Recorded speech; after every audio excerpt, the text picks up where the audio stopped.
المجيد وفي فرقانه الحميد فأعوذ بالله من الشيطان الرجيم إن الصلاة تنهى عن الفحشاء والمنكر وقال تعالى في موضع آخر فويل للمصلين الذين هم عن صلاتهم ساهون عن أبي هريرة رضي الله عنه قال قال رسول الله صلى الله عليه وسلم أول ما يحاسب به العبد يوم القيامة الصلاة فإن صلحت صلح سائر له عمله وإن فسدت فسد سائر عمله رواه البيهقي বিসনাদিন সহিহ। উপস্থিত সম্মানিত মুসলিম কিরাম, প্রশংসা মাত্র সে মহান রব্বুল আলামিনের দরগাহে যে আল্লাহ পাক রব্বুল আলামিন আমাদের যাদেরকে ভালোবেসেছেন তাদেরকে খুতবার পূর্ব মুহূর্তে ফেরেশতাদের নাম প্রেজেন্টের পূর্বে এসে নাম প্রেজেন্ট করার মতো সুযোগ করে দিয়েছেন। এই জন্য আমরা সে মহান রব্বুল আলামিনের শুকরিয়া সকলে মিলে আলহামদুলিল্লাহ। অতঃপর সে মহামানব মানবতার মুক্তির দিশারি আখির ইমদাদ তাজাদের মদিনা ইমাম মুরসালিন খাতামুন নবিয়্যিন জনাব আহমদ মুস্তাফা মোহাম্মদ মুস্তাফা সাল্লাল্লাহু আলাইহি ওয়াসাল্লামের প্রতি লাখ কোটি দরুদ সংবর্ষিত হল। অতঃপর আজকের আলোচ্য বিষয় কয়েকটি পয়েন্ট নিয়ে আলোচনা করব ইনশাআল্লাহ। ওমা তাওফিক ইল্লা বিল্লাহ। আপনারা জানেন যেহেতু আমি মাসে একটা খুতবা পেয়ে থাকি, এই জন্য কিছু গুরুত্বপূর্ণ পয়েন্টগুলো আলোচনা করি, একটা বিষয় আলোচনা করতে পারি না। আজকেও ইচ্ছা পোষণ করেছি প্রথম পর্বে আলোচনা করব সালাতের গুরুত্ব নিয়ে কিছু আলোচনা করব ইনশাআল্লাহ। আসলে আমরা মুসলিম, আমাদের ধর্ম ইসলাম, আমাদের ধর্মগ্রন্থ মহাগ্রন্থ আল কোরআন, আমাদের নবী মুহাম্মদুর রাসূলুল্লাহ সাল্লাল্লাহু আলাইহি ওয়াসাল্লাম, এই বাক্যটা আমরা সকলেই জানি, কিন্তু আমরা আমাদের সার্বিক জীবনে এই কথাগুলোকে বাস্তবায়ন করতে পারিনি। এটা আমাদের জন্য ব্যর্থতা। যখন পৃথিবীতে মূলত মানুষ দুই ভাগে বিভক্ত, একদল মুসলিম আর আরেক দল হচ্ছে অমুসলিম। মুসলিম ওই দলকে বলা হয় যে দল তার ব্যক্তিগত জীবন, পারিবারিক জীবন, সামাজিক জীবন, রাষ্ট্রীয় সার্বিক ক্ষেত্রে যারা কোরআন সুন্নাহকে মেনে নিবে, আল্লাহর বিধানের কাছে যারা আত্মসমর্পণ করে, এরা হচ্ছে মুসলিম। আর এর বাহিরে যত ধর্ম অবলম্বী আছে সবাই অমুসলিম। এক বাক্যে প্রথমত মুসলমান, পৃথিবীর মানুষ দুই ভাগে বিভক্ত। একদল মুসলিম যারা সার্বিক জীবনে কোরআন সুন্নাহর কাছে মাথা নত করে দেয়, ইসলামকে মেনে নেয় জীবন বিধান হিসাবে, সেই হচ্ছে মুসলিম। আর এছাড়া পৃথিবীতে যত ধর্ম বর্ণের লোক আছে সবাই অমুসলিম। এখন মুসলমান কোনো ব্যক্তি যখন ইসলাম গ্রহণ করবে, মুসলমান হবে, তখন তার আমল হিসেবে সর্বপ্রথম কাজ কোনটা? রাসূলুল্লাহ সাল্লাল্লাহু আলাইহি ওয়াসাল্লাম মুআয ইবনে জাবালকে যখন ইয়ামানের গভর্নর করে প্রেরণ করলেন, তখন মুআযকে জিজ্ঞেস করলেন, মুআয তুমি ওখানে যে প্রথমে কি করবে? সর্বপ্রথম তুমি তাদেরকে কালেমার দাওয়াত দিবে। যখন এই কালেমা পরে একজন ইসলাম গ্রহণ করবে, মুসলমান হওয়ার পর ইবাদত হিসেবে সর্বপ্রথম যে কাজটা সেটা হচ্ছে সালাত, যেটা আমার ভাই মাহবুবুর রহমান আগে বলে দিয়েছেন। ইবাদত হিসাবে একজন মুসলমানের সর্বপ্রথম যে কাজটা সেটা হচ্ছে সালাত। কারণ আমার আপনার জীবনের যত ভালো কর্ম আছে, দান খয়রাত, হজ, যাকাত, ইবাদত বন্দেগী, ভালো কাজ যত কিছু আছে, সমস্ত আমল আল্লাহর দরবারে গ্রহণীয় এবং বর্জনীয় চাবিকাঠি হচ্ছে সালাত। রাসূলুল্লাহ সাল্লাল্লাহু আলাইহি ওয়াসাল্লাম তাই বলছেন, আউয়ালু মা ইউহাসাবু বিল আবদি ইয়াওমাল কিয়ামাতিস সালাত ফাইন সালাহাত সালাহা সাইরু আমালিহি ওয়া ইন ফাসাদাত ফাসাদা সাইরু আমালিহি। রাসূল সাল্লাল্লাহু আলাইহি ওয়াসাল্লাম বলছেন, কঠিন কিয়ামতের দিন বান্দার সর্বপ্রথম হিসাব হবে সালাতের। যদি তার সালাতটা ঠিক হয়ে যায়, তার সমস্ত আমল আল্লাহ ঠিক করে দেবেন। ওয়া ইন ফাসাদাত, যদি তার সালাত ঠিক না হয়, সালাত যদি নষ্ট হয়ে যায়, তার সমস্ত আমল নষ্ট হয়ে যাবে। তাহলে দেখেন, আমার আপনার অন্যান্য আমলগুলো হিসাবে নেওয়ার আগে সালাতের হিসাব হবে। যদি সালাত ঠিক হয় তখন অন্য অন্য আমলগুলো আল্লাহর কাছে গ্রহণীয় হবে, ওগুলো আপনার হিসেবের কাতারে আসবে। সালাত নেই তো তার কোনো জীবন কোনো আমল নাই। যেই সালাত এত গুরুত্বপূর্ণ একটি ইবাদত, যেই ইবাদতটা আমার জীবনের সমস্ত আমল আল্লাহর দরবারে কবুলিয়ত হওয়ার মাপকাঠি চাবিকাঠি, এই ইবাদতটা কেমন হওয়া দরকার। আল্লাহ রাসূলের সাহাবী মালিক ইবনে হুয়াইরিস থেকে বর্ণিত, তিনি বলছেন ওয়ালা রাসূলুল্লাহি সাল্লাল্লাহু ওয়ালা লানা রাসূলুল্লাহি সাল্লাল্লাহু আলাইহি ওয়াসাল্লাম, মালিক ইবনে হুয়াইরিস তিনি বলছেন আল্লাহ রাসূল সাল্লাল্লাহু আলাইহি ওয়াসাল্লাম আমাদেরকে বলেছেন যে সল্লু কামা রাআইতুমুনি উসাল্লি, তোমরা সালাত ওইভাবেই পড়ো যেভাবে সালাত আমি নবীকে পড়তে দেখো।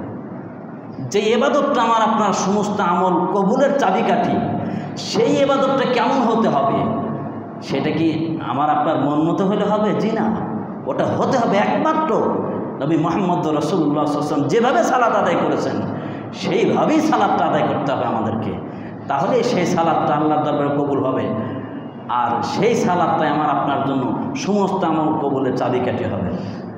এখন আমাদের তো সালাতেই ভেজাল, এই জন্য শুরুতে আলোচনা নিয়ে আসছি। সালাতের কিছু গুরুত্বপূর্ণ কয়েকটি তথ্য তুলে ধরব। আমাদের দেশে সালাতের নামে জালিয়াতি চলছে, এই জন্য কোরআনে মহাগ্রন্থ আল কোরআনে আল্লাহ পাক বলছেন ইন্না সালাতা তানহা আনিল ফাহশি ওয়াল মুনকার, নিশ্চয় সালাত তোমাদেরকে অশ্লীল এবং অন্যায় কাজ থেকে বিরত রাখবে বা নিষেধ করবে। আমরা দেখি সমাজে অনেকেই আছে 5 ওয়াক্ত সালাত আদায় করে দাঁড়িয়ে আছে, হজ করেছে, এরপরে দুনিয়ার যত অন্যায় কাজও করে। তাহলে আপনি কি বুঝবেন? আল্লাহর কথা মিথ্যা? আল্লাহ বলছেন নিশ্চয় সালাত, যে ব্যক্তি সালাত আদায় করে ওই ব্যক্তিকে এই সালাত অশ্লীল কর্ম, অন্যায়, অবিচার, শরীয়ত বিরুদ্ধে যত কাজ আছে এগুলো থেকে তাকে বিরত রাখবে, তাকে নিষেধ করবে। কিন্তু আমরা দেখছি সমাজের চিত্র, সালাতও করে অন্যায় অবিচার সবই করে, তার মানে প্রকৃত আমাদের সালাত কবুল হচ্ছে না। যেই সালাত আল্লাহর দরবারে কবুল হবে আমরা সেই সালাত আদায় করতে পারছি না। একমাত্র আল্লাহ সন্তুষ্টি অর্জন করার জন্য রাসূলুল্লাহ সাল্লাল্লাহু আলাইহি ওয়াসাল্লামের শেখানো পদ্ধতিতে যদি সালাত হয় তাহলেই সেই সালাতটা আল্লাহর দরবারে কবুল হবে। আমরা আল্লাহ শেখানো সঠিক পদ্ধতিতে সালাত আদায় করতে পারছি না, 1 নম্বর কথা। 2 নম্বর কথা, আমরা প্রকৃত আসল মুসল্লি হতে পারিনি। আমি মাঝে মধ্যে একটি কথা বলি, আমাদের বর্তমান সমাজের মুসল্লিরা কয়েকভাবে বিভক্ত হয়েছে, দেখেন মেলে কিনা। 1 নম্বর, 8 মুসল্লি, সারা সপ্তাহে খবর নাই, শুধু 8 দিন সপ্তাহে 1 দিন শুক্রবারের দিন হাজিরা দেয়। আবার অনেকে হুজুর সালাত পড়ি না, 2-1 সপ্তাহ গেল, যদি 2 সপ্তাহ না একবার জুমার নাম হতে খাতা থেকে নাম কাটা যায়, মুসলমান খাতা নামই কাটা যাবে। এই কথাটা এই হাদিসে কই বলে জানি না, যে নাম ঠিক রাখার জন্য জুমায় আসে। একজন মুসল্লি আছে তারা শুধু 8 দিনকে দিন জুমার সালাত পড়ে। আচ্ছা বলেন তো দেখি, সপ্তাহে 1 দিন এই জুমার সালাত পড়ে সে কি প্রকৃত মুসল্লি হতে পেরেছে? তো ওই সালাত ওকে কেমনে নাফরমানির থেকে বাঁচাবে? আবার এক শ্রেণীর মুসল্লি আছে, এরা হচ্ছে খাট মুসল্লি, নামাজ নাই, কালাম নাই, কিচ্ছু নাই, শুধু বাপ মারা গেছে, আত্মীয় স্বজন জানাজার সালাত পড়ে, মানে খালি খাটের সালাত পড়ে, অন্য কোনো সালাতের খবর নাই। আচ্ছা কম তো দেখি, যার ফরজ সালাত নাই ওর মতো মুসল্লি জানাজা পরে ওই মৃত ব্যক্তির কোনো উপকার হবে? ও তো আসলই নাই। ফরজে নেই, তার আবার ফরজে কেফার কোনো পাত্তা আছে নাকি? বেনামাজের জানাজাই পড়া যায় না, বেনামাজের কোনো অস্তিত্ব ইসলামী শরীয়তে নাই। কাজে বেনামাজের জানাজা পড়া না পড়া সব এক কথায়। সমাজে একজন মুসল্লি আছে, এরা শুধু খাট মুসল্লি, শুধু জানাজার সালাদটা করে। আর এক শ্রেণীর মুসল্লি আছে খোশ মুসল্লি, মানে কোনো সালাত নাই, কিছু নাই, শুধু 2 খুশির দিন সালাত পড়ে, মানে ঈদের দিন। ঈদের দিন মাঠে আগে দেখবেন, সিয়ামও রাখেন নাই, সালাতও নাই, মাঠে একবার আগে আগে যাবেন। পাবনায় আসাই না, তবে আমাদের সিরাজগঞ্জের কথা বলছি। আমি দীর্ঘ প্রায় 20 বছর আমার গ্রামের মাঠে সালাত পড়েছি, মাঠের সালাত। তো দেখছি 2-1 মুসল্লি ছিল যারা 5 ওয়াক্ত সালাতের খবর নাই, হঠাৎ জুমাতে গেল লাস্টে যাইতো, ঈদগার মাঠে গেলে লাস্টে যেত, ওগুলো মাঠের সালাতই পড়তো। তো এরকম সমাজে মুসল্লি আছে যারা শুধু খুশির সালাত পড়ে, অন্য কোনো সালাতের খবর নাই। আর এক শ্রেণীর মুসল্লি আছে একেবারে খাঁটি সলিড মুসল্লি, যারা সুখে দুঃখে আরামে আসে সর্ব অবস্থায় আল্লাহর বিধান 5 ওয়াক্ত সালাত নৈতিক দায়িত্ব ফরজ মনে করে সালাত আদায় করে, এরা হচ্ছে খাঁটি মুসল্লি। আর বর্তমানে আর একটা গ্রুপ বাড়াইছে, মুনাফেক মুসল্লি বা সুবিধাবাদ মুসল্লি আছে না, এক গ্রুপ সুবিধাবাদ মুসল্লি অথবা মুনাফেক মুসল্লি বলতে পারি আমরা। এই যে লাস্টে যে প্রকারটা বললাম মুনাফিক মুসল্লি, এই মুসল্লিদের ঠিকানা হচ্ছে জাহান্নাম। এদের কিছু বৈশিষ্ট্য আল্লাহ পাক তার কালামুল শরীফে ঘোষণা করেছেন। 5 ওয়াক্ত সালাত আদায় করেও জাহান্নামে যাবে। আল্লাহ বলছেন ফাওয়াইলুল লিল মুসাল্লিন আল্লাযীনা হুম আন সালাতিহিম সাহুন। ওয়াইল নামক জাহান্নাম ওই সমস্ত মুসল্লিদের জন্যে যারা আন সালাতিহিম সাহুন, যারা তাদের সালাতের ব্যাপারে উদাসীন। কি বলেন, আছে না এই সমস্ত মুসল্লি আমাদের সমাজে? সালাত আদায় করে ঠিকই, কিন্তু সালাতে উদাসীন। এই উদাসীনতার তাফসিরে ইবনে কাসির খুলবেন, দুটি কথা ধরছে। 1 নাম্বার তাফসির করেছেন উদাসীন অর্থ হচ্ছে সময় মতো সালাত আদায় করে না, কখনকার সালাত কখন পড়ে ঠিক নাই। আর 2 নাম্বার ধরেছেন সঠিক পদ্ধতিতে পড়ে না, রুকু করলে রুকু ঠিক নাই, সেজদা ঠিক নাই, দাঁড়ায় তো সোজা হয় না, একটু সোজা না হইতে সেজদায় চলে যাচ্ছে, অথবা রাসূলের সুন্নতিতে পড়ে না, মোট কথা মন মতো যেমন খুশি তেমন সাজো, এরকম সালাতের ক্ষেত্রে উদাসীন যারা, এদের ঠিকানা হচ্ছে জাহান্নাম। আল্লাহ এখানে আরেকটা বৈশিষ্ট্য বলছেন, আল্লাযীনা হুম আন সালাতিহিম সাহুন আল্লাযীনা হুম ইউরাউন। 1 নাম্বার তারা তাদের সালাতের ক্ষেত্রে উদাসীন হবে এবং তারা কি করবে, মানুষকে দেখানোর জন্য সালাত আদায় করবে। এই 2টা বৈশিষ্ট্য যাদের থাকবে, আল্লাহ বলছেন ফাওয়াইলুল লিল মুসাল্লিন, এই মুসল্লিদের জাহান্নাম। ওয়াইল নামক জাহান্নাম কঠিন শাস্তির জায়গা হচ্ছে, ওয়াইল একটা খুব কঠিন শাস্তির জায়গা।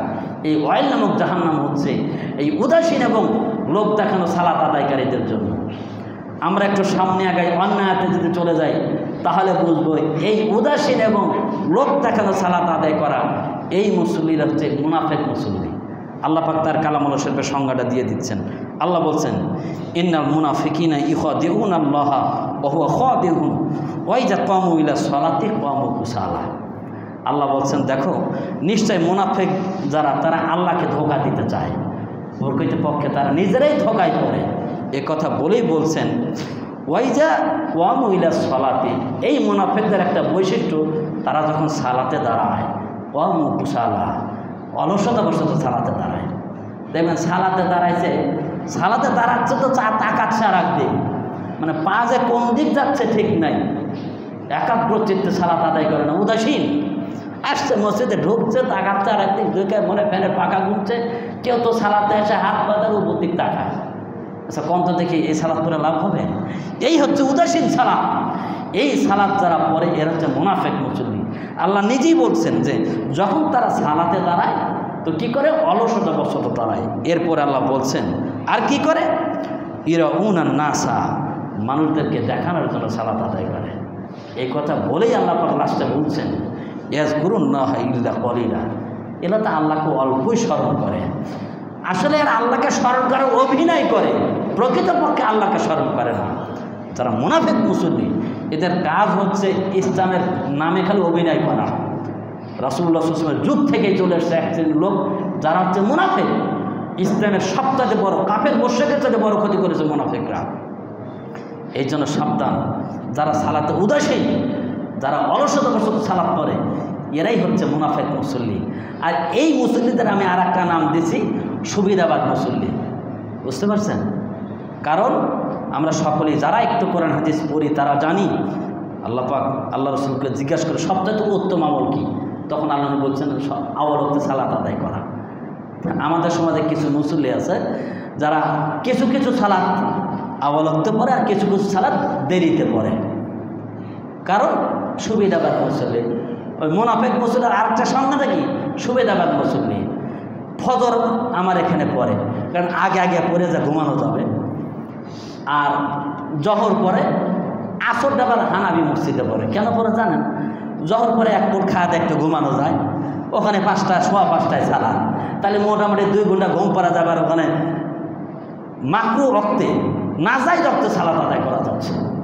আপনারা বলুন হুজুর এত বড় কথা বললেন। আসলে আপনারা একটু হাদিস পড়ে দেখবেন। রাসূলুল্লাহ সাল্লাল্লাহু আলাইহি ওয়াসাল্লামকে জিবরিল আমিন 2 দিন সালাতের প্রশিক্ষণ দিয়েছিলেন। প্রথম দিন দিয়েছিলেন আওয়াল ওয়াক্তে, আর সেইটা ছিল সেই দিন আসরের সালাতের প্রশিক্ষণ দিয়েছিলেন যে প্রত্যেকটা বস্তুর ছায়া যতদূর সম পরিমাণ হলে এটা হচ্ছে আওয়াল ওয়াক্ত। মানে আপনি লাঠিটা দোষটা যখন কলম ধরলেন দেখবেন যে ছায়া যখন কলমের সম পরিমাণ হবে আওয়াল ওয়াক্ত সালাতের সময় শুরু হয়ে গেছে। এটা হাদিসের সরাসরি অনুবাদ।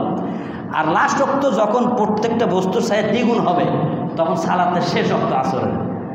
তা ইনশাল্লাহ আজকে বা কালকে যখন রোদ ওঠে একটু আপনাদেরকে অনুরোধ থাকবে, আপনারা একটু দেখবেন যে আমাদের পার্শ্ববর্তী মসজিদগুলোতে যখন আসরের সালাত পড়ে কোন টাইমে পড়ে, দুই সাও পার করে যা পড়ে, তার মানে হাদিসের ভাষায় যেটা লাস্ট ওয়াক্ত ওই সময় পার করে যা সালাত পড়ে। তাহলে এবার আপনি দেখুন যারা আওয়াল ওয়াক্তকে ছেড়ে দিয়ে হাদিসের ভাষায় শেষ ওয়াক্ত পার হয় যারা সালাত পড়ে, এদেরকে কি বলবেন? এরা সুবিধাবাদ মুসল্লি অথবা মুনাফিক মুসল্লি। কাজে এই সালাত দ্বারা কোনো কাজ হবে না, আপনাকে চেষ্টা করতে হবে, আওয়াল ওয়াক্ত সালাত আদায় করতে হবে। রাসূলুল্লাহ সাল্লাল্লাহু আলাইহি ওয়াসাল্লাম সালাতের এতই গুরুত্ব দিয়ে, পৃথিবীতে অনেক আমল আছে ছুটি আছে, কিন্তু সালাতের কোনো ছুটি নেই, সর্ব অবস্থায় পড়তে হবে। দাঁড়ায় পড়তে হবে, দাঁড়াতে হবে না, বসে পড়তে, বসে পড়লে শুয়ে পড়তে হবে, শুয়ে পড়ে ইশারা করে পড়তে হবে, পড়তেই হবে, যে কোনো মনে সালাত আদায় করতে হবে। আপনাকে পোশাক, পবিত্র পোশাক পরে সালাত আদায় করতে হবে, পবিত্র পোশাকটাই অপবিত্র পোশাক পরে পড়তে হবে, অপবিত্র পোশাকও নয়, পোশাকই নাই উলঙ্গ অবস্থায় পড়তে হবে, তাও সালাত করতে হবে।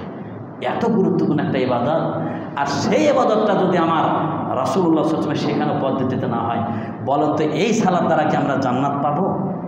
সম্ভব না। সালাত হচ্ছে সমস্ত আমলের চাবিকাঠি। হাদিসে এসেছে, একটা হাদিস এসে সালাত জান্নাতের চাবি, এই হাদিসটা দুর্বল, কিন্তু হাদিস এসে জান্নাতের চাবি হচ্ছে কালেমা। আর রাসূল সাহেব বলছেন দেখো প্রত্যেকটা চাবির দাঁত থাকে, আর জান্নাতের চাবি এই কালেমার দাঁত হচ্ছে সালাত, সিয়াম, হজ, যাকাত, এগুলো হচ্ছে চাবির দাঁত। আচ্ছা এইবারে বলেন কোনো ব্যক্তি যদি একটা চাবি বানাতে গেছে, চাবির দাঁত যদি কম বেশি হয়, বলেন তো দেখি তালা কি খুলবে? কোনো দিনও খুলবে না। যেমন চাবি হুবহু দাঁত গলে মিলতে হবে, তাহলে কি ওই চাবিটা তালা খোলে, তাহলে কিন্তু খুলবে না। তাহলে আপনি যে জান্নাতের সুগন্ধি, জান্নাতের সৌভাগ্যময় জান্নাত পেতে চাচ্ছেন, সেই জান্নাত পেতে হলে আপনার আমল কবুলত হতে হলে একমাত্র রাসূলুল্লাহ সাল্লাল্লাহু আলাইহি ওয়াসাল্লামের শেখানো পদ্ধতি সালাত হতে হবে। সেই সালাত যদি হয় তাহলে আপনার সমস্ত আমল আল্লাহ কবুল করবে, অন্যথায় এই সালাত দ্বারা কখনো আমরা জান্নাত পাবো না।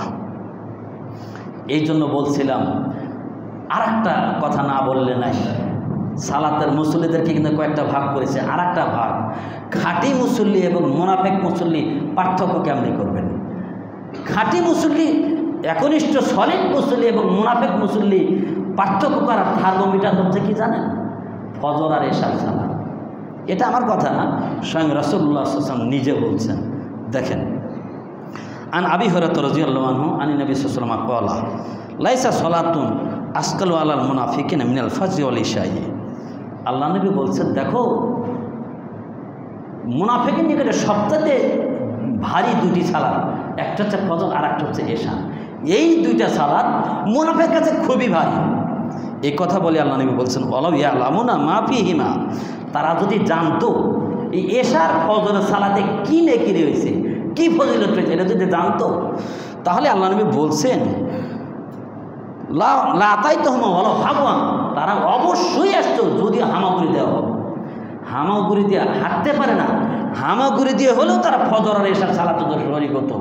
এর যে কী ফজিলত এটা যদি জানতো, হামাগুড়ি দিয়ে হলেও তারা সালাতে শরীক হতো ফজর আর এশায়। আর এই দুই ওয়াক্ত সালাত মুনাফিকের কাছে খুব ভারী। এই জন্য আপনাদেরকে অনুরোধ করছি, আসলে প্রকৃত মুমিন মুসল্লি যদি খুঁজতে চান ফজর সালাতে মসজিদে আসবেন, বুঝবেন যে সমাজে কয়টা খাঁটি মুসল্লি আছে। আমি কিছু বাস্তব কথা তুলে ধরি আপনাদেরকে। যখন আমাদের এই মসজিদটা ছোট ছিল, ওয়াক্তিয়া মসজিদ ছিল, তখন আমার তো এখানে 25 বছর চলছে ইমামতি, তখন কিছু মুসল্লি দেখেছি, তাদেরকে যদি বলি যে কী ব্যাপার মসজিদে আসেন না সালাতে, তখন বলতে হুজুর ওয়াক্তিয়া মসজিদ একটু জামে মসজিদে যাই। এরপর যখন মসজিদ জামে হয়ে গেল তখন কি বলতো জানেন? বললাম যে কী ব্যাপার এখন তো জামে মসজিদ তাও আসেন না। কয় হুজুর রাস্তা খুব কাদা পানি তো ওই জন্য যাওয়া হয় না, একটু এদিক সেদিক যাই। অথচ নামে আলে দিস মুসল্লি সব। এরপর যখন রাস্তা ভালো হলো, দেখা যাচ্ছে সব রাস্তা ডুবে গেলেও আমাদের এই মসজিদের রাস্তাটা কিন্তু ডুবে না ইনশাল্লাহ, এটা বড় একটা নিয়ামত। এখন ওই মসজিদে গেলে মসজিদে আসে না, অথচ দাবি করে আহলে হাদিস। তার মানে কি মনে করেন? একেবারে খাঁটি মুনাফিক মুসল্লি এগুলো, এদের ভিতর হেদায়েত নাই।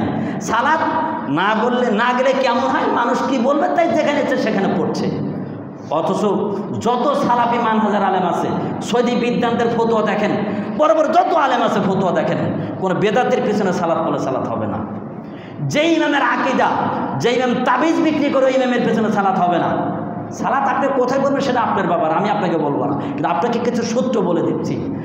মুহাদ্দিসদের ফতোয়া, বড় বড় আরবি বিদ্বানদের, বড় বড় মুহাদ্দিসদের ফতোয়া, সৌদিয়ানদের ফতোয়া, যে ইমাম সাহেবের আকীদা আল্লাহ সর্বস্ত বিরাজমান নিরাকার, ওই ইমামের পেছনে সালাত হবে না। যে ইমাম সাহেব মনে করে নবী নূরের তৈরি, ওই ইমামের পিছনে সালাত হবে না। যে ইমাম সাহেব এখনো পীরের মাজারে সেজদা দেয়, মাজারের মান্যত করে, পীরের মানে পীর বাবা বলে স্বীকার করে, এই বেদাতে এই শিরকপন্থী ইমামের পিছনে সালাত হবে না। এবার আপনি আজকে মিলাবেন খাতা কলম দেয়া, কার পিছনে সালাত পড়বেন, কার পিছনে পড়বেন না। সালাত পড়েন, অল্প পড়েন। এই জন্য একটা কথা এসেছে, আখরি জিনাকা একফি কালাম আলাল কলিল, তুমি তোমার আমলকে খাঁটি করো, অল্প আমলই মুক্তির জন্য যথেষ্ট হবে। আল্লাহ বলছেন লাহুদ্দিন মুখলিসিন লাহুদ্দিন, তুমি তোমার দিনকে খাঁটি করো, একনিষ্ঠ আল্লাহর জন্য করো। আপনি ইবাদত কম করেন, কিন্তু আপনি চেষ্টা করেন আপনার ইবাদতকে খুলেছে একনিষ্ঠভাবে একমাত্র আল্লাহর জন্য সহি শুদ্ধ পদ্ধতিতে হতে হবে, শিরক বেদাত মুক্ত হতে হবে। শিরক বেদাত মিশ্রিত যদি কোনো ইবাদত হয়, ওই ইবাদত আল্লাহ কবুল করবে না। লাস্টে একটা পয়েন্ট আলোচনা করবো, ওখানে কিছু গুরুত্বপূর্ণ কথা বলবো ইনশাআল্লাহ। এই জন্য আপনাদেরকে বলছি, তো অবশ্যই আপনি আওয়ালকতে সহি শুদ্ধভাবে সহি আকীদাপূর্ণ এবং বেদাত মুক্ত শিরক মুক্ত ইমামের পিছনে আপনি আওয়ালকতে সালাত আদায় করার জন্য চেষ্টা করেন। আলহামদুলিল্লাহ, আমি আমার সমস্ত দিনী ভাইদেরকে বলছি, আমার মসজিদে অর্ধেক মুসল্লি আহলে হাদিস, অর্ধেক হানাফি মুসল্লি। আমার এই মাযহাবী মুসলিম ভাইরাও এরা নিয়মিত আমার এখানে সালাত পড়ে এবং আওয়ালকতে পড়ে। আমি তাদেরকে স্বাগতম জানাই, আমি আন্তরিকভাবে দোয়া করছি। এরা মাযহাব মানলেও তারা জানে যে সহি শুদ্ধভাবে সালাত আদায় করলে নেকি বেশি, এই জন্য আওয়ালকতে সালাত পড়ে আমি তাদের জন্য আন্তরিকভাবে দোয়া করছি। আল্লাহ তুমি তাদেরকে তাদের ইবাদতকে কবুল করে নিয়ে সঠিক পদ্ধতিতে পড়ার মতো মন মানুষের তৈরি সঙ্গে আল্লাহুম্মা আমিন। যেটা বলছিলাম, দেখেন এত গুরুত্বপূর্ণ একটা ইবাদত, এই ইবাদতটা যত গুরুত্ব, তার আদায়ের পদ্ধতি খুবই গুরুত্বপূর্ণ। আপনি আজান শুনছেন, একাই বাড়ি সালাত আদায় করছেন, আপনাকে কেউ অনুমতি দিল বলেন তো দেখি? রাসূলুল্লাহ সাল্লাল্লাহু আলাইহি ওয়াসাল্লামকে একদিন এক সাহাবী প্রশ্ন করছে, ইয়া রাসূলুল্লাহ, ইয়া হাবিবাল্লাহ, আমি তো অন্ধ সাহাবী, আমার বাসা থেকে মসজিদের দূরে, অনেক দূরে, যাওয়ার মতো কোনো ব্যবস্থা নাই, আপনি যদি অনুমতি দিতেন আমি বাসায় সালাত আদায় করতাম। তখন আল্লাহ নবী বলছেন যে অন্ধ মানুষ, ঠিক আছে তুমি পড়ো। যখন লোকটা রওনা দিচ্ছে তখন আলোচনা, এ ব্যাপার এদিকে আসো বাবা, আসো এদিকে আসো। আবার ডাকছে, কী ব্যাপার তুমি কি আজান শুনতে পাও? বলে জি হুজুর। বলে দেখো, যদি আজান শুনতে পাও তাহলে তোমার বাড়ির পড়ার অনুমতি নেই। আচ্ছা এবার আপনি কোন এই হাদিসটা অন্ধ ব্যক্তিকে রাসূল অনুমতি দিলেন, আর ওই আসলো অন্ধ ব্যক্তিকেও বাসায় আজান শোনার পর সালাত আদায় করার অনুমতি নেই। আর আমার আপনার তো 4 চোখ তো আছে, আবার অনেকে চশমাও আছে, এরপরে মসজিদে সালাত করতেছে না, একটু কিছু না হইতে বাড়িতে পড়ে। আপনাকে কে বলেছে আপনি আজান শুনে বাড়িতে সালাত আদায় করবেন? হবে না। আপনাদেরকে একটা হাদিস বলি, হাদিসটা যখন পড়তেছিলাম খুবই আশ্চর্য লাগছিল, আর কতটা গুরুত্বপূর্ণ হাদিসটা। রাসূলুল্লাহ সাল্লাল্লাহু আলাইহি ওয়াসাল্লাম বলছেন, আল্লাহ রাসূল সাল্লাল্লাহু আলাইহি ওয়াসাল্লাম বলছেন, যদি কোনো ব্যক্তি আল্লাহ সন্তুষ্টি অর্জন করার জন্য, আরবি বললে অনেক সময় এখানে বাংলা বলছে যে 40 দিন যাবৎ কোনো ব্যক্তি যদি তাকবীরে উলার সহিত জামাতে সালাত আদায় করে, তাকবীরে উলা মানে ইমাম সাহেব সালাত শুরু করছেন তার আগে আসতে হবে, ইমামের সানা পড়ার সাথে সাথে আপনার সানা পড়তে হবে কেরাতের আগে। এই যে এটাকে বলে তাকবীরে উলা, তাকবীরে উলার সাথে কোনো ব্যক্তি যদি 40 দিন জামাতে সালাত আদায় করতে পারে, রাসূলুল্লাহ সাল্লাল্লাহু আলাইহি ওয়াসাল্লাম বলছেন তার জন্য বারাআতান, তার জন্য 2টা পুরস্কার আছে। কয়টি পুরস্কার? 2টি। 1 নাম্বার আল্লাহ নবী বলছেন বারাআতুম মিনান নার, 1 নাম্বার আল্লাহ পাক তাকে জাহান্নাম থেকে মুক্তি দিবেন, সুবহানাল্লাহ। আর 2 নাম্বার ওয়া বারাআতুম মিনাল নিফাক, তাকে মুনাফিকের খাতা থেকে আল্লাহ নাম কাটিয়ে দিবেন, সুবহানাল্লাহ। এখন তার কিছু দরকার আছে? মুনাফিকের খাতা থেকে নাম কাটা পড়ছে আর জাহান্নাম থেকে মুক্তি। আমরা যত ইবাদত করি উদ্দেশ্য তো জান্নাত পাবো। আর যদি কোনো ব্যক্তি 5 ওয়াক্ত সালাত তাকবীরের সে জামাতে আদায় করতে পারে, তাহলে তার জন্য এই পুরস্কার। এই জন্য অনুরোধ করবো, যে যেখানে থাকি না কেন, যাই করি না কেন, অবশ্যই আমাকে আপনাকে আওয়ালক্তে তাকবীরুল সহিত সালাত আদায় করার জন্য চেষ্টা করতে হবে। তাহলে তো আমরা এত বড় পুরস্কারের অন্তর্ভুক্ত হতে পারবো, অন্যথায় কোনো লাভ হবে না। আল্লাহ আমাদের সকলকে আওয়ালক্তে জামাতের সহিত সালাত আদায় করার তৌফিক দান করুন সকলে, আল্লাহুম্মা আমিন। সালাতের গুরুত্ব সম্পর্কে সংক্ষিপ্ত করে এখানে আলোচনা শেষ করলাম। এ পর্যায়ে কিছু গুরুত্বপূর্ণ আলোচনা করব আপনাদের সামনে। সালাতের কিছু মাসালা, সালাতের মাসলা খুবই গুরুত্বপূর্ণ। তন্মধ্যে আমাদের সমাজে সালাতে কিছু জাল ঢুকেছে, জালিয়াতি সালাত চলছে। সহি সুন্নাহকে বাদ দিয়ে, রাসূলের আদর্শকে বাদ দিয়ে মন মতো জালিয়াতি সালাত পড়া হচ্ছে। এই জন্য সালাতে কিছু জাল কয়েকটি তথ্য তুলে ধরবো এবং গুরুত্বপূর্ণ কিছু আমল তুলে ধরবো সালাতের মাসলা ব্যাপারে। 1 নম্বর কথা, আমাদের সমাজে মুসল্লিদের দেখবেন, মা বোনদের অনুরোধ করছি, সংক্ষেপে সালাতের একটা পদ্ধতিও আলোচনা হয়ে যাবে ইনশাল্লাহ। সংক্ষেপে প্রথমে আমরা যখনই মসজিদে ঢুকছি, যে যখনই ঢুকি না কেন, জুমার দিন যখন ঢুকবো, খুতবার আগে যদি আসেন আপনি যত ইচ্ছা তত 2 রাকাত করে পড়তে থাকবেন। কাবলাল জুমা 4 রাকাত, এর কোনো হাদিস নাই। মসজিদে ঢুকছেন, যতক্ষণ খতিব না উঠবে ততক্ষণ পর্যন্ত আপনি 2 রাকাত করে পড়তে পারবেন। কেউ যদি 2 রাকাত করে বসে যায় তাও সে সালাতের নেকি পাবে, কিন্তু মন চাই আরও পড়তে পারে। কিন্তু যখনই খুতবা শুরু হয়ে যাবে তখন আর কোনো সালাত পড়তে পারবে না, শুধু 2 রাকাত। 2 রাকাত বেশি আর পড়া যাবে না। খুতবা চলছে তখনও যদি কেউ ঢোকে, তখনও শুধু ঢুকেই 2 রাকাত সালাত করে বসে যাবে। এরপর আসেন, সালাত যখন শুরু হবে তখনই আমাদের সমাজে একটা জাল মাসলা চালু আছে। প্রথমত আরবিতে নাওয়াইতুন নিয়তটা পড়ায়। এই নিয়তের কোনো জয়ীফ হাদিসের এটা বানোয়াট মিথ্যা জাল হাদিস। এটা সমাজে একটা বানোয়াট পদ্ধতি চালু আছে। নিয়ত শব্দের আবিদের অর্থ হচ্ছে সংকল্প, এটা অন্তরের কাজ, পড়ার কাজ না। এই জন্য অন্তর থেকে নিয়ত করবেন যে আমি এখন কি পড়তেছি, কোন সালাত পড়বো। এটা মুখে বলার কোনো প্রয়োজন, এটা জাল। সমাজে যে আরবি বা বাংলা গদ বেঁধে যে নিয়ত করা হয়, এটা সম্পূর্ণ জাল।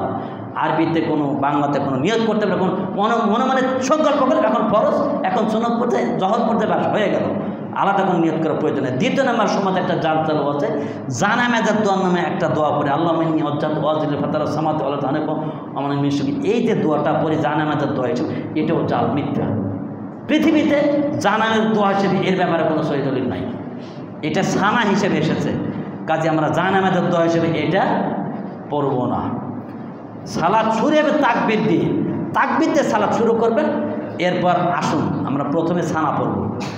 সানা একটা সুবহানাকা আল্লাহুম্মা ছোটো সানা, এটাও পড়া যাবে সহিহ হাদিস।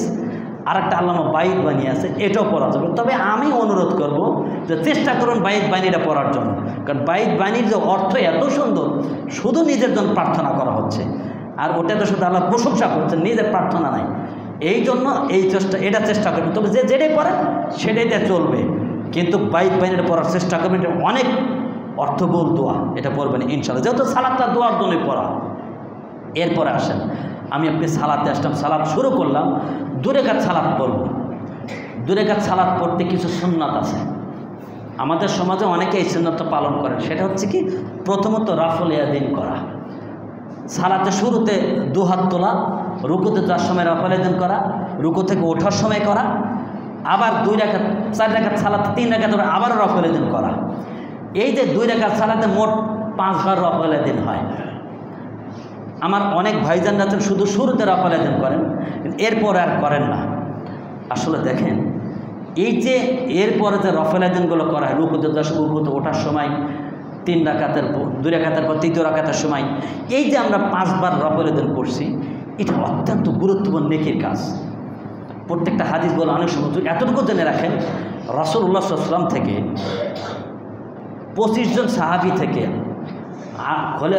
খোলাফায়ে রাশেদা সহ 25 জন সাহাবীদের কোনো বর্ণনায় এই রাফল ইয়াদিন হাদিসের রাবির সংখ্যা প্রায় 50 জন সাহাবী থেকে প্রায় 400 হাদিস বর্ণনা রয়েছে।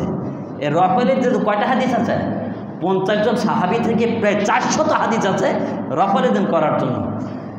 আমি শুধু একটা হাদিস বলবো, একটা হাদিস বলে আপনাদেরকে বলবো যে দেখেন, আল্লাহ রাসূল বলছেন, আব্দুল্লাহ ইবনে ওমর রাদিয়াল্লাহু আনহুমা ক্বালা রাআইতু রাসূলুল্লাহ সাল্লাল্লাহু আলাইহি ওয়াসাল্লাম, আমি আল্লাহ নবীকে দেখলাম, ইজা কামা ফিস সালাত, যখন তিনি সালাতে দাঁড়ান, রফা ইয়াদাইহি হাত্তা ইয়াকুনা হাজামান কাবাইহি, তিনি কাঁধ বরাবর 2 হাত উঠালেন অথবা কান বরাবর উঠাবেন। ওয়াকানা ইয়াফআলু যালিকা হিনা ইকাবরুল লিরুকুই, এবং অনুরূপভাবে তিনি রাফল ইয়াদিনকে যখন রুকুতে গেলেন, ওয়াফআলু যালিকা ইযা রাফা রাসা মিনা রুকুই, এরপর যখন রুকু থেকে মাথা উঠালেন তখনও তিনি রাফল ইয়াদিন করলেন। এ কথা বলে তিনি বলছেন, ওয়ায়াকুলু সামি আল্লাহু লিমান হামিদা ওয়ালা ইয়াফআল যালিকা ফি সুজুদি, সিজদার সময় রাফল ইয়াদিন করেন নাই। তাহলে শুরুতে রাফল ইয়াদিন করলেন, রুকুতে যাওয়ার সময়, রুকু থেকে ওঠার সময়। এই দেখেন, রাসূল সাল্লাল্লাহু আলাইহি ওয়াসাল্লাম রফল ইয়াদাইন করেছেন। একটা হাদিসটা বুখারীতে পাবেন 736 নম্বর, ইসলামিক ফাউন্ডেশন হাদিস নাম্বার হচ্ছে 699 নম্বর হাদিস এবং 703 নম্বর হাদিস, একেবারে সহিহ হাদিস। এরকম প্রায় 400 হাদিস আছে রফল ইয়াদাইন সম্পর্কে। একটা হাদিসে এসেছে রাসূলুল্লাহ সাল্লাল্লাহু আলাইহি ওয়াসাল্লাম তিনি বলেছেন যে রফল ইয়াদাইন হাদিস, রফল ইয়াদাইনের ব্যাপারে তিনি বলেছেন যদি কোনো ব্যক্তি রফল ইয়াদাইন করে তাহলে এর লাভটা কি জানেন? যে ব্যক্তি রফল ইয়াদাইন করবে, আল্লাহ নবী বলছেন প্রত্যেকটা রফল ইয়াদাইনের পরিবর্তে আল্লাহ পাক 10টা করে নেকি দেবেন। কয়টা নেকি? 10টা নেকি। সুবহানাল্লাহ বিহামদি। এই জন্য আপনাদেরকে বলবো যে দেখেন এই 10 টাকার নেকি পেলে কতগুলো নেকি হচ্ছে, একবার কি অঙ্ক করে দেখেছেন? আমরা কখনো হিসাব করি নাই। যদি আমরা এভাবে আমরা সালাতে রফল ইয়াদাইন করি তাহলে প্রত্যেকবার রফল ইয়াদাইন করার পরিবর্তে আল্লাহ পাক রব্বুল আলামিন আমাদেরকে 10টা নেকি দিবেন। তাহলে 2 রাকাত সালাতে যে ভাই শুধু প্রথমে রফল ইয়াদাইন করেছেন উনি কয় রাকাত নেকি পেয়েছেন? 10 নেকি পেয়েছেন। আর আমরা যারা আরও 4 বার বেশি করি তাহলে আমরা আরও 4 দশে 40 নেকি বেশি পাবো। আল্লাহ পাক বলছেন মান জাবিল হাসানাতি ফালাহু আশরু আমসালিহা, আমার কোনো বান্দা যদি একটা নেকির কাজ করে আমি আল্লাহ পাক তাকে 10 গুণ দেই। আর হাদিসে এসেছে আল্লাহ পাক 10 থেকে 700 গুণ বৃদ্ধি করে দেন। আচ্ছা এবারে আপনাকে বলি, তাহলে একবার রফল ইয়াদাইন প্রতিটা আঙ্গুল পরিবর্তে 1 নেকি, তাহলে 10টা আঙ্গুল 10টা নেকি। তাহলে আপনি একবার করেছেন, আমি 2 রাকাত সালাতে 5 বার করেছি, তাহলে আরও 40 নেকি বেশি পেয়েছি। 40কে 4 দিয়ে গুণন দেন তাহলে আরও 400 নেকি একই সালাতে একসঙ্গে পড়লাম। আপনি রফল ইয়াদাইন না করার কারণে 400 নেকি কম পাইছেন, আর আমি রফল ইয়াদাইন করার 400 নেকি বেশি পেয়েছি। আর যদি এটাকে 700 দিয়ে গুণ দেন তাহলে কত হবে একবার হিসাব করে দেখেন। একই সালাত পড়ছেন কিন্তু এতগুলো নেকি থেকে বঞ্চিত হচ্ছেন, কেন হবেন? এজন্য আপনাদেরকে অনুরোধ করব, আমরা যারা 5 ওয়াক্ত সালাত আদায় করি আসুন না একটু রাসূলুল্লাহ সাল্লাল্লাহু আলাইহি ওয়াসাল্লামের সুন্নতি পথে সালাত আদায় করি। এই ব্যাপারে কিছু ভ্রান্ত কথা চালু আছে সমাজে। কি বলে জানেন নাকি? বলে কি যে রাসূলুল্লাহ সাল্লাল্লাহু আলাইহি ওয়াসাল্লাম এটা সাময়িক রফল ইয়াদাইন করেছেন, পরবর্তীতে তিনি এটা করেননি, এটা মানসুখ হয়ে গেছে। এটা একটা মিথ্যা কথা, রাসূলের নামে মিথ্যা অপবাদ দেওয়া। আল্লাহ রাসূল চিরদিন মৃত্যুর আগ পর্যন্ত রফল ইয়াদাইন করেছেন। হাদিসটা সরাসরি আপনাদেরকে লাস্টের অংশটুকু বলে দেই, লা ইয়াফালু যালিকা ফি সুজুদে ফামা জালাত তিলকা সালাতুহু হাত্তা লাকিয়াল্লাহু তাআলা। আল্লাহ নবী এইভাবে রফল ইয়াদাইন করেছেন মৃত্যুর আগ পর্যন্ত। আর সমাজে কিছু লোক কয় কি জানেন, মুফতি সাহেব জাল মুফতিরা বলে কয় এটা আল্লাহ রাসূল কিছুদিনের জন্য কয়, এটা মানসুখ হয়ে গেল। এটা মিথ্যা কথা। হাদিসে আল্লাহ নবী বলছেন আপনি মৃত্যুর আগ পর্যন্ত রফল ইয়াদাইন করেছেন। আবার কিছু কিছু ভাই একটু মজাক করে উপহাস করে কয় আরে তোমার মাছি তার রাখা, আবার কয় পুতুল রাখার জন্য রফল ইয়াদাইন করেছিল। চিন্তা করেছেন সাহাবাদের নামে কত বড় একটা অপবাদ দিল, যে সাহাবারা একটা সুন্নত পালন জীবন দিয়ে দিচ্ছে, আর সেই সাহাবাদের নামে অপবাদ দিচ্ছে যে পুতুল রাখার কারণে রফল ইয়াদাইন করতে বলছে। এখানে ডাহা মিথ্যা কথা। এই সমস্ত কথা বললে যদি এটা মনের থেকে বলে তো ওর ইমান থাকবে না। রাসূলের হাদিসকে যদি কেউ উপহাস করে তার ইমান থাকে না। এটা সুন্নাহকে উপহাস করা, এই উপহাস থেকে বেঁচে থাকুন। আপনি না করেন আপত্তি নেই, জোর করবো না, কিন্তু সুন্নাতকে নিয়ে উপহাস করবেন না। ওই মাছি তারা নয় এরকম উপহাসমূলক কথা বলবেন না, বলে আপনার ইমানটা কেন হারাবেন? আমি আপনার দিনী ভাই হিসেবে অনুরোধ করছি, আপনি করলে 400 নেকি বেশি পাবেন, 7 দিয়ে গুণন করলে আরও বেশি পাচ্ছেন। যদি 700 গুণ নেকি গুণন করি, আর যদি আপনি না করেন নেকি কম পাবেন। আর দুনিয়ার ক্ষেত্রে একটা কিছু কিনতে গেলে যেখানে 4 আনা বেশি সেটাই নেই, যে 4 আনা লাভ বেশি হবে। একটা জিনিস কিন্তু যেটা ভালো সেটাই নেই। আর ইবাদতের ক্ষেত্রে কেন প্রতিযোগিতা করবেন না? অথচ আল্লাহ বলছেন তোমরা আল্লাহর ক্ষমা এবং নেকির জন্য প্রতিযোগিতা করো। এজন্য আসুন আল্লাহ আমাদের সকলকে বেশি বেশি করে নেকির কাজ করার তৌফিক দান করুন। অবশ্যই রফল ইয়াদাইন করে নেকির অর্জন করার জন্য চেষ্টা করবেন ইনশাআল্লাহ। এই ব্যাপারে হাদিস এখানে শেষ করলাম, আরও অনেক হাদিস আছে, এতগুলো বলার টাইম নেই। এরপরে আপনাদেরকে সংক্ষিপ্ত আকারে বলবো যে রফল ইয়াদাইন করার পর আমাদের সমাজে আরও একটা জিনিস মাথায় রাখতে হবে। সূরা ফাতিহা পাঠ করলাম, এরপর সূরা ফাতিহা যখন পড়বো আমরা সূরা ফাতিহার লাস্টে কি বলি? আমরা আমিন বলি, তাই না?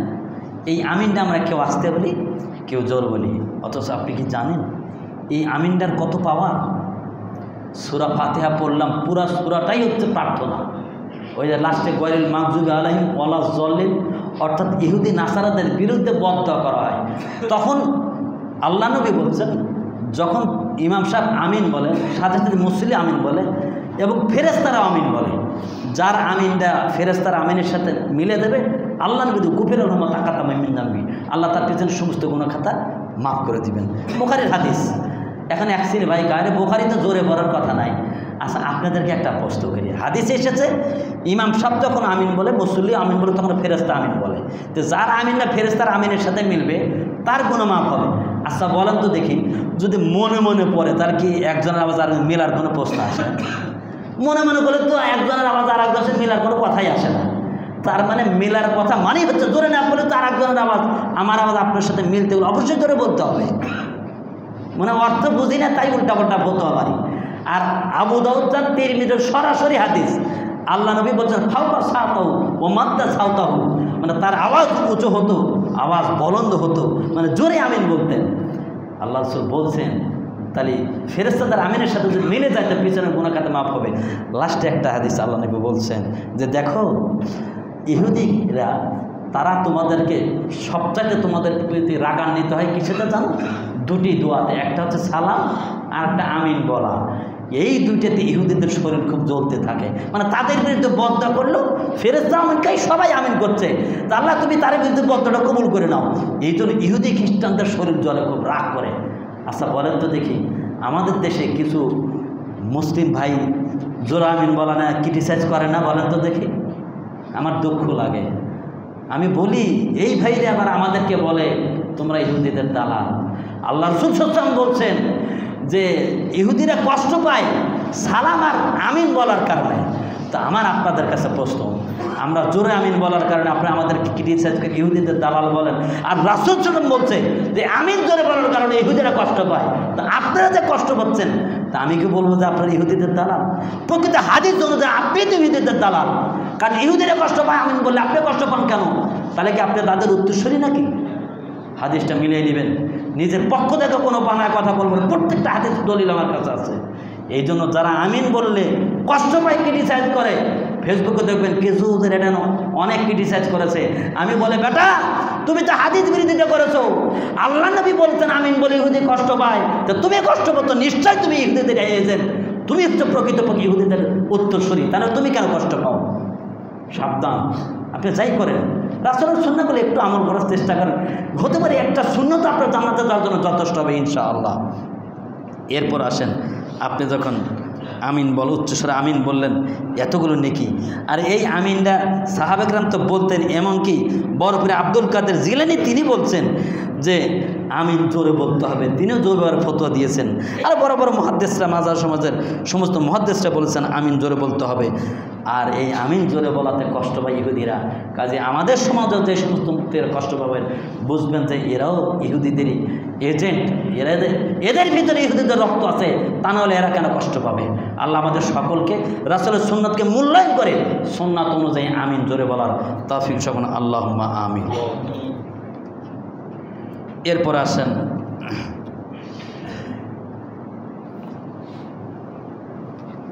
এরপরে আমরা সালাতে যখন দাঁড়াবো তখন আমরা কাতারকে সোজা করে দাঁড়াবো। আমরা যখন সালাতে দাঁড়াই দেখবেন আমাদের অনেক ভাইকে যতই বলি কাতার সোজা হয় না, আবার যদিও বা কেউ কেউ সোজা করে, আবার আমাদের হালেদিস ভাইদের বিজের কিছু একটা রোগ ধরছে কি জানেন, পায়ে পা মিলাই বটে কিন্তু আদার ফাঁক থাকে কাদের কাছে, হে আর এক শয়তান। কারণ হাদিসে এসে অসংখ্য হাদিস আল্লাহ নবী বলছেন তুমি কাঁধে কাঁধ পায়ে পা মেলে দাঁড়াও, এতটুকু ফাঁকা হতে হবে, আপনার পাও লাগতে হবে কাঁধও লাগতে হবে। আপনি পা লাগার কাঁধ না লাগে বুঝবেন আপনি হাদিস আমল করেন নাই, আপনি আহলে হাদিস না, আপনি আর এক শয়তান। কারণ পায়ে পা কাঁধে কাঁধ মিলাতে দাঁড়াতে বলা হয়েছে। এক সিরে ভাই তো পা মিলে না আদাত ফাঁকা থই, আর আহলে হাদিসের কিছু ভাইয়া তো যদি পা তো মিলাই আবার ফাঁক এত করে এখানে আদাত ফাঁকা, জি না, এটা হলো না, এটাও সুন্নতের খেলা। একটা কথা মনে পড়ে গেল, খুব কষ্টের কথা। আমি তো সবসময় পায়ে পা কাঁধে কাঁধ মিলানোর কথা বলি।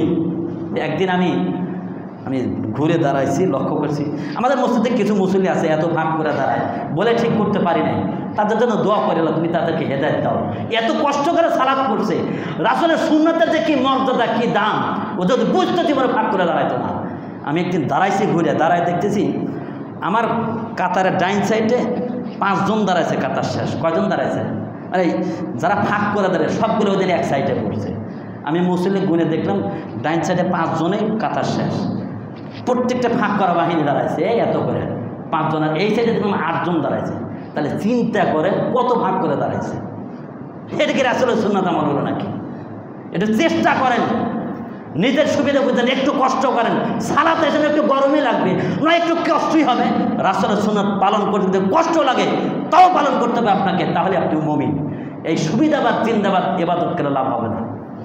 এদেশের মাটিতে অধিকাংশ মুসল্লি মুনাফেক মুসল্লি, এই জন্য তো সালাত গুনাহ থেকে বাঁচাতে পারে না। আপনি ফজরে জরিপ করবেন প্রত্যেকটা মসজিদে, ওই ছোট মসজিদে দেখছি 8-10 জন মুসল্লি। মসজিদ 4 হয়েছে, এত বড় বড় খতিব নিয়ে এসে বক্তা নিয়ে এখনও মুসল্লি ওই কয়জনই, কোনো কোনো দিন 1 কাতার হয়, আর ম্যাক্সিমাম 8-10 জনই। ওই যে ছোটোকালে দেখছি যে কয়টা আসল মসজিদে এখন ওই কয়টা। এই জন্য বলি খাঁটি জিনিসটার মূল্য একটু বেশি হয়, প্রকৃত মুসল্লি হওয়া কঠিন। আল্লাহর কাছে দোয়া করি, আল্লাহ তুমি আমাদের মসজিদের সমস্ত মুসল্লিগুলোকে প্রকৃত খাঁটি মুসল্লি হওয়ার তৌফিক সকল আল্লাহুম্মা আমিন। ফজর এবং এশার জামাতে সালাত আদায় করার মাধ্যমে মুনাফিক খাতা থেকে নাম পেলে জান্নাতীদের অন্তর্ভুক্ত হওয়ার তৌফিক দিন সকল আল্লাহুম্মা আমিন। এজন্য আমরা অবশ্যই চেষ্টা করব এই কাজটা করার জন্য। এরপর আসুন আমরা অবশ্যই পায়ে পা কাঁধে কাঁধ মিলে দাঁড়াবো। একটা প্রশ্ন, হুজুর এই পায়ে পা কাঁধে কাঁধ মিলে দাঁড়ায় লাভ কি? প্রথম হাদিস বুখারী মুসলিম, বাংলা বলছে শুধু। আল্লাহ নবী বলছেন যদি কেউ পায়ে পা কাঁধে কাঁধ মিলে দাঁড়ায়, আল্লাহ নবী বলছেন মান অসলা, যে ব্যক্তি পায়ে পা কাঁধে কাঁধ মিলে দাঁড়ায় আল্লাহ তার সঙ্গে সম্পর্ক অটুট করে দেন, মানে আল্লাহ তার সঙ্গে সম্পর্ক জুড়ে দেন। আর যদি কেউ ফাঁক করে দাঁড়ায় আল্লাহ তার সঙ্গে সম্পর্ক বিচ্ছিন্ন করে দেন। অন্য হাদিসে আল্লাহ নবী বলছেন যে ব্যক্তি কাতার বাঁকা করে দাঁড়ায় আল্লাহ তার অন্তর বক্র করে দেন, আন্তরিকতা থাকে না, বক্র হয়ে যায়। 3 নম্বর হাদিস, আল্লাহ নবী বলছেন একদিন সালাত পড়ছিলেন তো বলছেন দেখো তোমরা তোমাদের পায়ে পা কাঁধে কাঁধ মিলে দাঁড়াও, কারণ তোমরা যদি ফাঁকা রাখো আমি দেখছি ওই ফাঁকাতে শয়তান এসে বকরির বাচ্চার মতো, ভেড়ার বাচ্চার মতো শয়তান এসে দাঁড়াচ্ছে। আল্লাহ নবী নিজে বলছেন এই কথা, আমি দেখছি যে ভেড়ার বাচ্চার মতো এসে শয়তান দাঁড়াচ্ছে। তাহলে এবারে কম, যদি কোনো ব্যক্তি ফাঁকা করে দাঁড়ায় ওই ব্যক্তি রাসূলের সুন্নাত পালন করলো নাকি শয়তানকে দাঁড়ানোর সুযোগ করে দিল? কম তো দেখি। অথচ আল্লাহর কসম খেয়ে বলছে পৃথিবীতে যত মাযহাব আছে, হানাফি, শাফি, মালিকি, হাম্বলি, যত মাযহাব আছে কোনো মাযহাবে ফাঁক করে দাঁড়ানো হাদিস নাই, কোনো মতই নাই। সবার মত একটাই, পায়ে পা কাঁধে কাঁধ তুলে দাঁড়াতে হবে, কারণ শয়তানকে আশ্রয় কেউ দিতে চায় না। একমাত্র ফাঁক করে দাঁড়ানো হচ্ছে এটা শয়তানের মাযহাব। যারা দেখবেন ফাঁক করে দাঁড়ায় বুঝবেন ওরা হানাফি মাযহাবের লোক না, শাফি, হাম্বলি কোনো মাযহাবের না, আহলে হাদিস, ওরা হচ্ছে শয়তানের মাযহাবের লোক। বুঝতে পারছেন? কোনো মাযহাবে ফতোয়া না যে ফাঁক করে দাঁড়াতে হবে। অথচ মসজিদে দেখবেন আদাব ফাঁকা। বেটা তুমি হাদিস পড়ো, তুমি তো মাযহাবও মানো না, হাদিসও মানো না। আল্লাহ আমাদের সকলকে কোরআন সুন্নাহ মেনে চলার তৌফিক শুনুন, আল্লাহুম্মা আমিন। এবারে হাদিসটা শুনুন, পায়ে পা কাঁধে কাঁধ মিলে দাঁড়ালে লাভটা কি? আল্লাহ নবী বলছেন যে ব্যক্তি মান সাদ্দা ফুরতাদা ফি সাফিন, যে ব্যক্তি কাতারের ফাঁকাকে বন্ধ করলো দারজাতাল্লাহু, আল্লাহ পাক তার মর্যাদাকে বৃদ্ধি করে দিবেন। এরপর বানাল্লাহু লাহু বাইতান ফিল জান্নাহ, 1 নম্বর পুরস্কার, যদি কেউ পায়ে পা কাঁধে কাঁধ মিলে দাঁড়ায়, ফাঁকা জায়গা বন্ধ করে দাঁড়ায়, আল্লাহ পাক তাকে মর্যাদা বৃদ্ধি করে দিবেন। 2 নম্বর, আল্লাহ পাক তার জন্য জান্নাতে একটা বালাখানা তৈরি করবেন। সুবহানাল্লাহ বিহামদিহি। বলেন তো দেখি, বর্তমান যে ইট সিমেন্টের দাম, একটা বিল্ডিং করতে কত টাকা লাগে? আর ওই জান্নাতি বিল্ডিং, যে জান্নাতের বিল্ডিংয়ে জান্নাতের জায়গার দাম কত? হাদিস শোনেন নাই? একটা ওই যে ব্যাট রাখতে যতটুকু জায়গা লাগে এতটুকু জায়গার দাম হচ্ছে 7 এবং আসমান জমিন, এবং এর ভিতরে যাকে সব বিক্রি করলে ওই একটা শরীর রাখার জায়গার দাম হবে না। আল্লাহ নবী বলছেন শুধু কাতার মিলে দাঁড়ার কারণে আল্লাহ পাক তাকে জান্নাতে একটা বালাখানা দিয়ে দেবে। আল্লাহ তুমি আমাদের সকলকে ওই জান্নাতের বালাখানা অর্জন করার জন্য পায়ে পা কাঁধে কাঁধ মিলে দাঁড়িয়ে কাতার সোজা করে দাঁড়ানোর তৌফিক দান সকলেন, আল্লাহুম্মা আমিন। আর একটা হাদিস না বললে নয়,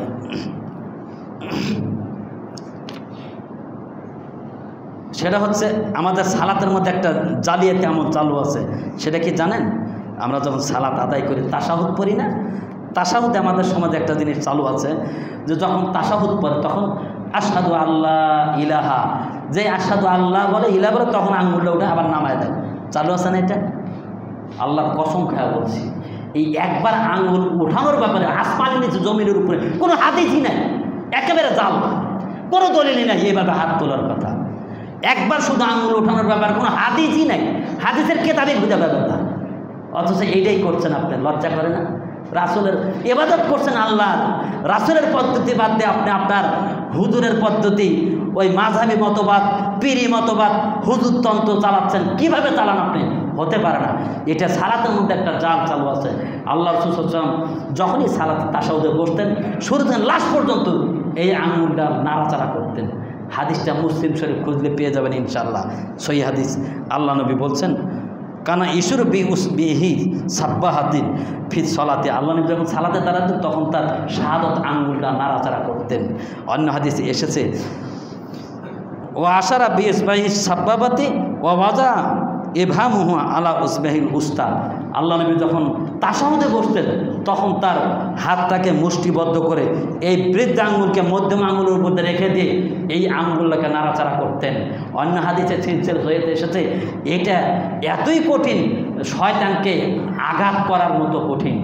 এই আঙ্গুল যখন আপনি তাশাহুদে নাড়াচাড়া করছেন, একটা মৃত ব্যক্তি জীবিত ব্যক্তি খোঁচাচ্ছেন, খাওয়াচ্ছেন, যে কষ্ট পায়, এই আঙ্গুল নাড়াচাড়া করা মানে শয়তানকে যেন খোঁচাচ্ছেন, শুধু আঘাত পাচ্ছে শয়তান।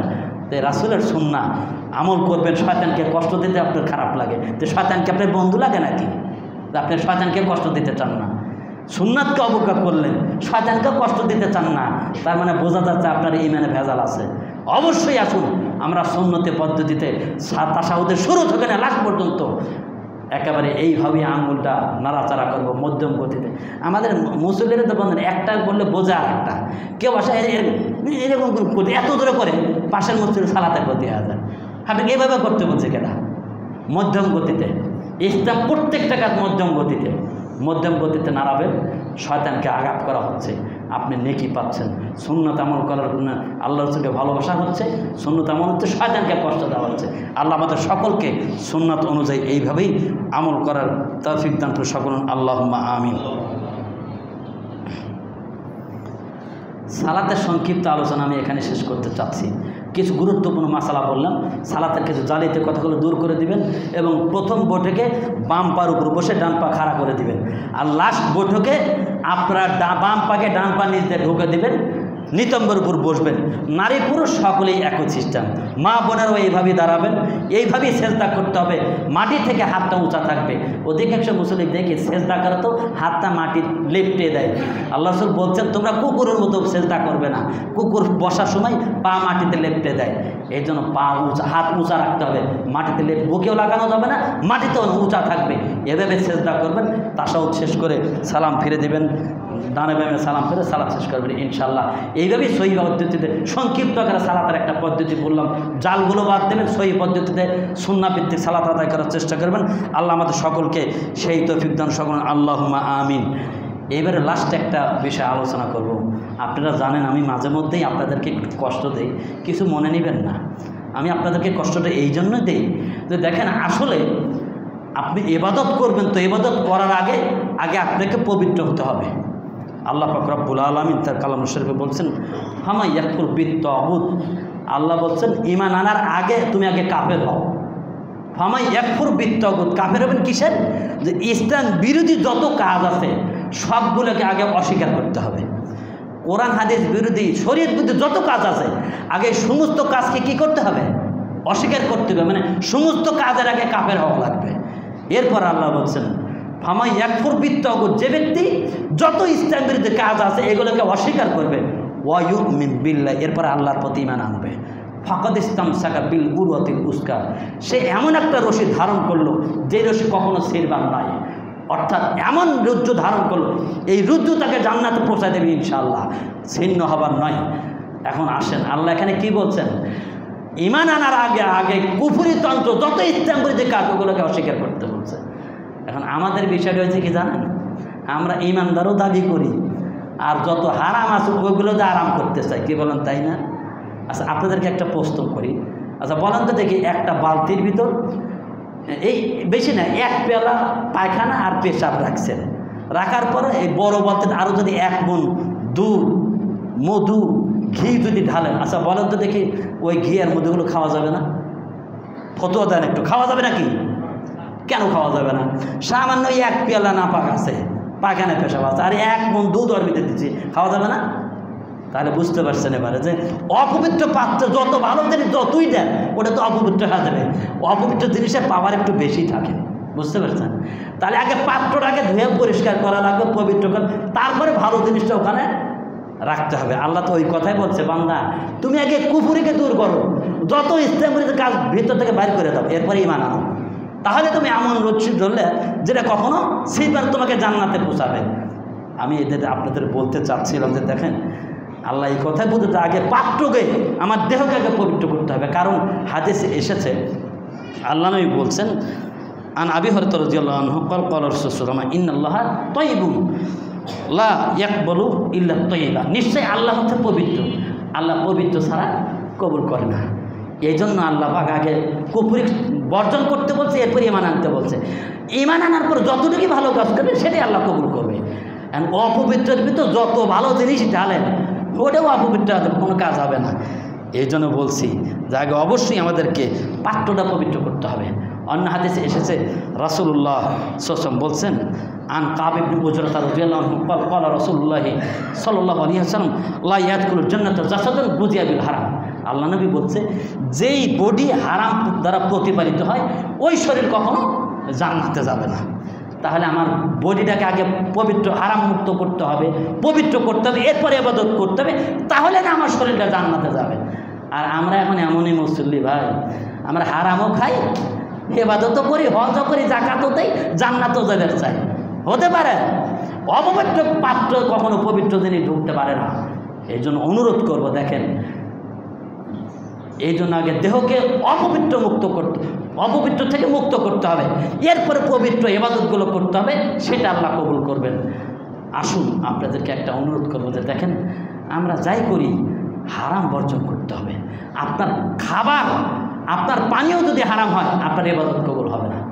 এই জন্য বুখারী মুসলিমের একটা হাদিস মনে পড়ে গেল, আল্লাহ নবী বলছেন যে একজন ব্যক্তি উস্কো খুস্কো চুল নিয়ে মুসাফির অবস্থায় উস্কো খুস্কো চুল নিয়ে আল্লাহর কাছে প্রার্থনা করছে, আয় আল্লাহ ইয়া রব্বি, কিন্তু তার খাবার হারাম, তার পানীয় হারাম, তার পোশাক হারাম।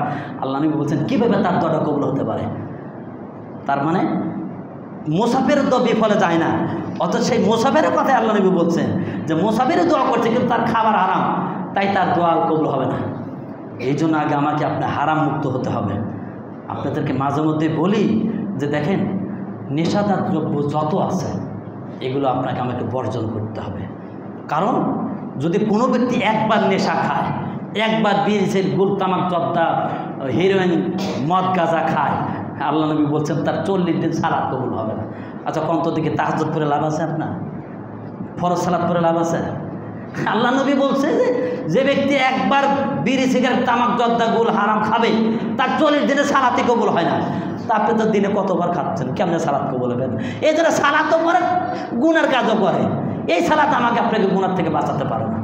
আসুন হারাম বর্জন করুন, যত প্রকার নেশাদার দ্রব্য আছে এগুলো বর্জন করে নিজের ভিতরের অন্তরটাকে পবিত্র, আমার দেহকে পবিত্র করুন, এরপরে ইবাদত করুন, ইনশাআল্লাহ আপনার ইবাদতটা কাজে লাগবে। একটা আয়াত মনে পড়ে গেল, আমাদের সমাজে অনেকে কয় হুজুর বিড়ি সিগারেট খেলে সমস্যাটা কি? আপনাদেরকে একটা সমস্যা বলি যে দেখেন পৃথিবীতে একটা জিনিস আছে উল্টা অ্যাডে চলে। টিভি চ্যানেলে লক্ষ লক্ষ টাকা ব্যয় করে অ্যাড দেয় যে আমার কোম্পানির মালটা যেন চলে, আর বিড়ি সিগারেটের অ্যাড দেয়, প্যাকেটে কোম্পানি লিখে দেয় ধূমপান স্বাস্থ্যের জন্য ক্ষতিকর, ধূমপান ক্যান্সারের কারণ, বলে না? আচ্ছা কোন তো দেখি যেই জিনিসটা কোম্পানি তৈরি করে উল্টাই অ্যাড করছে তারপরেও যে খায়, অধিকাংশ লোক ক্যান্সার আক্রান্ত হচ্ছে বিড়ি সিগারেট তামাক জর্দাবুল এগুলো খাওয়ার কারণে। এই জন্য আমি একটা জিনিস লক্ষ্য করলাম, আল্লাহ পাক কোরআনে বলছেন ওয়ালা তুলকু বিয়াইদিকুম ইলা তাহলুকাতি, 155 নম্বর আয়াত সূরা বাকারা। আল্লাহ বলছেন তোমরা নিজেদেরকে নিজেরা ধ্বংসের দিকে ঠেলে দিও না। তাহলে আমরা জেনে শুনে হারাম খেয়ে যারা নিজেদেরকে ক্যান্সারে আক্রান্ত করে মৃত্যুর দিকে ঠেলে দিচ্ছি তারা যেন আত্মহত্যা করার সমান্তর। আপনি জেনে শুনে হারাম খায় ক্যান্সারে আক্রান্ত হয়ে মারা যাচ্ছেন, তারপর তো নিজে আত্মহত্যা করলেন যেন, কেন খাচ্ছেন এগুলো? আল্লাহ আমাদের সকলকে এই হারাম খাওয়া থেকে বেঁচে থেকে নিজেকে পরিশুদ্ধ করে, এরকম টাকাও বাঁচবে, আপনার সংসারও ভালো চলবে, আল্লাহরও সন্তুষ্টি অর্জন করা হবে, ইবাদতগুলো কবুল হবে। আল্লাহ আমাদের সকলকে যত করে হারাম আছে সব থেকে বেঁচে থাকার তৌফিক দান করুন, আল্লাহুম্মা আমিন। লাস্ট সমাপনীতে আমি উপসংহারে একটা হাদিস বলবো। মুমিনের অনেকগুলো বৈশিষ্ট্য আছে, কয়টা বলবো? সূরা মুমিনে তো 10টা বৈশিষ্ট্য আলোচনায় আছে, আরও বিভিন্ন জায়গায় আলোচনা আছে। আমি আজকে একটা বৈশিষ্ট্য আলোচনা করব সংক্ষিপ্ত আকারে। আল্লাহ নবী বলছেন, লা ইউমিনু আহাদুকুম হাত্তা আকুনা আহাব্বা লিয়াকি মা আহাব্বা লিনাফসিহি। আল্লাহ নবী বলছেন, তোমাদের কেউ ততক্ষণ পর্যন্ত মুমিন হতে পারবে না যতক্ষণ পর্যন্ত নিজের ভাইয়ের জন্য ওই জিনিসটা পছন্দ করে যেটা নিজের জন্য পছন্দ করে। কথা বুঝতে পারছেন? আল্লাহ নবী বলছেন, তোমাদের কোনো ব্যক্তি ততক্ষণ মুমিন হতে পারবে না যতক্ষণ পর্যন্ত সে তার ভাইয়ের জন্য ওই জিনিস পছন্দ না করবে যেই জিনিসটা নিজের জন্য পছন্দ করে।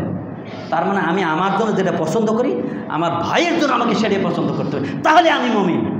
আর যদি সেটা না করি, বুঝবেন যে আমি মুমিন না। আমি এখনও মুমিনের খাতায় আসতে পারি নাই। এই কথা বলে একটা জিনিসের দিকে মন নিচ্ছি, সেটা হচ্ছে, দেখেন কষ্ট লাগে, কিছু কিছু বিষয় আছে মুরব্বীরা অনেক সময় দেখেও বলতে পারে না, যে বলবো আবার কি বলবে। একটা কথা বলবো যে দেখেন, আমরা যারা বড় লোক, আল্লাহ আমাদের অর্থ সম্পদ দিয়েছে, আমরা 1 তলা 2 তলা 3 তলা 4 তলা 5 তলা বাড়ি করি, কী বলেন, করি না বাড়ি? যারা আমরা বড় লোক, আমরা যখন বাড়ি করব, আপনাদেরকে আমার একটা অনুরোধ থাকবে, একটা জিনিস লক্ষ্য রাখবেন, সেটা হচ্ছে অনেকেই দেখবেন রাস্তার পাশে বাড়ি করছে, কিন্তু সেই বাড়ির পানির পাইপটা রাস্তায় দিয়েছে। আছে না অনেক বাড়ি? যখনই বৃষ্টি আসে, কি বলবেন, দুঃখের কথা, রাস্তাতে যাওয়া যায় না।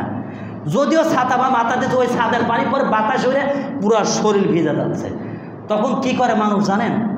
আপনি হয়তো কিছু মনে করেন না, লোকজন যখন রাস্তাটা যায়, ওই ছাদের পানি পরে যখন ভিজে যায়, তখন বকতে থাকে, বেটা শালা টাকা দেয় বাড়ি করছো 5 তলা, আরে পানিটা পাইপ দিয়ে নামানোর কারণে মানুষের কষ্ট দাও।